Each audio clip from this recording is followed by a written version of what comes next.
And then the piece we haven't really dug into yet, which is important, and I'm glad to see it's one of the pillars here, is recovery. It's not the glamorous, sexy thing to talk about when it comes to, working out and putting on muscle. But let's talk about getting that dose right and why you've included that as one of the pillars. Yeah, it is very comprehensive. Recovery, obviously, sleep, sufficient calories and protein are huge in terms of recovery, as is fatigue management from the training stimulus. You can go in and crush yourself too hard in the gym, and it'd be hard to recover. Even people who start weight loss programs, oftentimes they'll go in and start trying to start this real aggressive training program. And then what occurs is a phenomenon that we call compensation. It seems as though what exercise you do during the day is compensated for in your non-exercise activities. You go to the gym, crush yourself for 30 or 40 minutes doing metcons with battle ropes and burpees. You tend to come home and sit more and eat more because you're hungry and you move less. And that becomes kind of an even sum game. Uh, Not to say that exercise isn't great for other reasons, cardiovascular health, etc. But if you could obtain that with less fatigue, it's both for the competitive athlete and for the general weight loss person, you kind of want to minimize, you want to maximize the stimulus and minimize the fatigue of any given workout. I do this with athletes in particular. I do it with myself now at my age at 55. If I want to go in and lift heavy, I got to be cautious to lift around those lifts, doing lower fatigue movements so that ultimately I can maybe test those lifts on maybe a monthly basis. That's what I've been doing recently with my deadlift. I'll go and do some box squats or some concentric good mornings where I'm just lifting the weight up and then crashing it down into the chains. I'm eliminating a lot of the eccentric load and eliminating the need to reverse the direction of the weight, both of which create a significant amount of muscle damage. But they make me stronger because I'm lifting reasonably heavy weights with less fatigue. And then once a month or so, I can test my deadlift and see if those accessories are transferable to improving my deadlift total. I do the same thing with athletes. I'll put them on a belt squat or use box squats or the kinds of low fatigue exercises. A chest supported row as opposed to a bent row. There'd be another example of a less fatiguing exercise that still gives them a sufficient workload to increase strength that's transferable to their sport, because I don't want to make them so tired they can't do their sport specific training, their jujitsu and their boxing and their wrestling.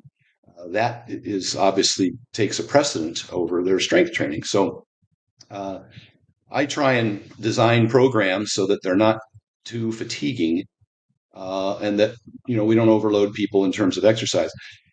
So the fourth component you said in terms of recovery that we haven't discussed too much yet, I may have mentioned it, is the walking, the 10-minute walks. It does appear that 30 minutes or 10 minutes 3 times a day is better than 30 minutes at the end of the day. We see that in a lot of research in terms of sedentary office workers versus who move frequently throughout the day as opposed to those who move once at the end of the day. The frequency does seem to matter. It matters for digestive control and glycemic control post meal. It matters for digestion. It helps stimulate muscular contraction and uh, the enzymatic action for digestion. Also helps with the joints to frequently get them moving, pumping blood through your hips and your knees. And so I recommend people take a 10-minute walk after each meal, 3 or 4 times a day. There's your 30 to 40 minutes of cardio. And it's deliberate, it's brisk, it's not a jog, but your arms are pumping and you're getting your heart rate up a little bit and you're able to maintain a somewhat of a conversation, but you're going to be breathing.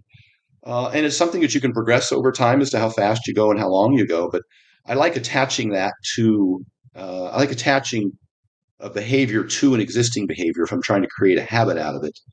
30, 40 minutes of cardio at the end of the day. You got to come home, you got to change, you got to get in the car, you got to drive to the gym. There might be other things influencing your ability to get there consistently. And then what happens is you just start not complying, which is the primary problem. So the 10-minute walks are big as far as recovery for me, or a recumbent bike. Hafthor had a bike in his garage, and in Iceland, it wasn't always possible to walk. And he would ride that bike after training, or after eating 3 times a day. We did it together when I was up there 3 or 4 times a day.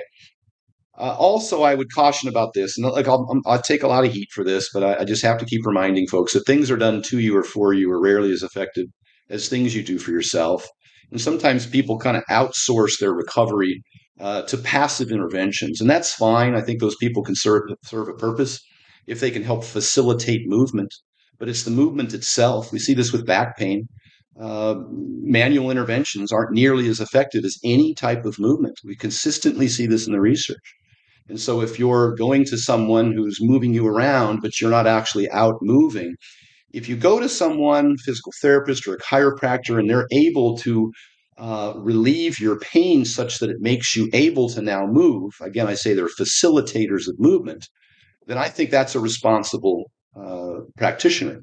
But if their suggestion is that by cracking something on your body that you're now on a rehab program in the absence of an increased physical activity, I think that is not a responsible practitioner. So I do that cautiously. I have friends in the industry that work as physical therapists and chiropractors that I respect, and they're very smart people, and they help their clients.